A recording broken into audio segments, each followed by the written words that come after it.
Spain is one of the world's most popular holiday destinations with a very varied landscape of beautiful beaches, mountains, and summer temperatures for most of the year.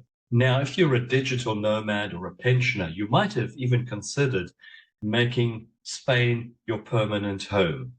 I fell in love with Spain on my many walks on the Camino to Santiago de Compostela, and I've lived in Mallorca for the past 7 years.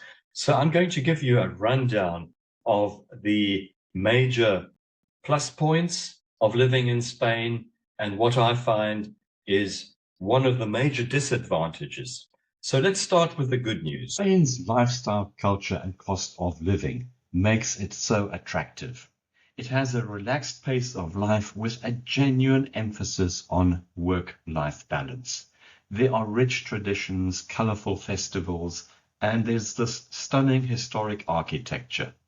A vibrant arts and music scene, and food is just amazing, from tapas and world-class wines to the mouth-watering regional dishes. The people are friendly and welcoming, with a strong sense of neighborhood and community. An outdoor social lifestyle with lively plazas, bustling cafes, and of course, year-round events. Lower housing and everyday expenses are much lower compared to most Western European cities, at least outside the hottest property market areas. Spain's healthcare system is world-class and often free, or comes at a low cost for residents, and the crime rate in most areas is very low compared to most countries in the world.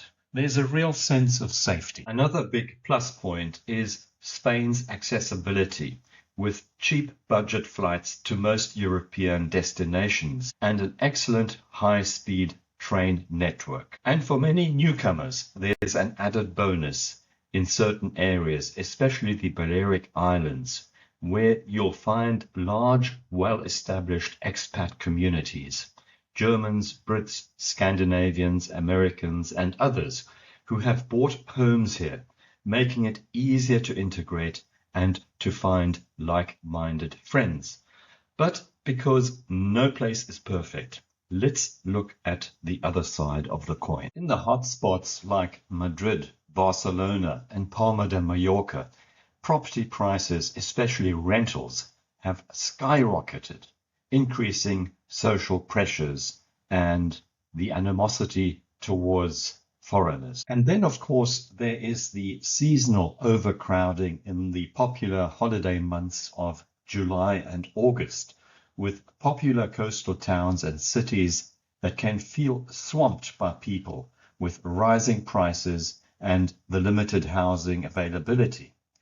While English will get you by in the tourist zones, everyday life often requires Spanish, and in some regions the local language, such as Catalan or Basque, dominates official communication. Bureaucracy in Spain is renowned for its complexity, especially in applying for building permits or official documents.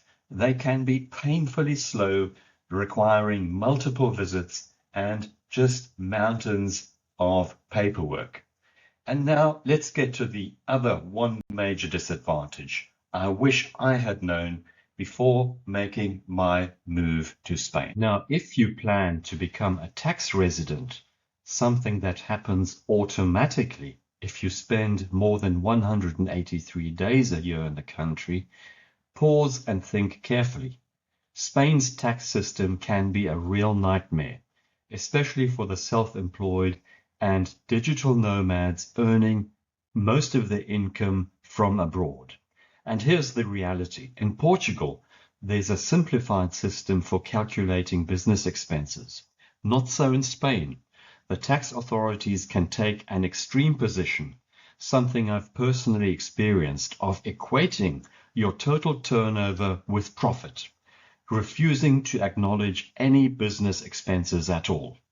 Challenging such a decision can take up to 2 years in the courts, and during that time your bank account can be frozen, interest will accrue, and the stress is constant.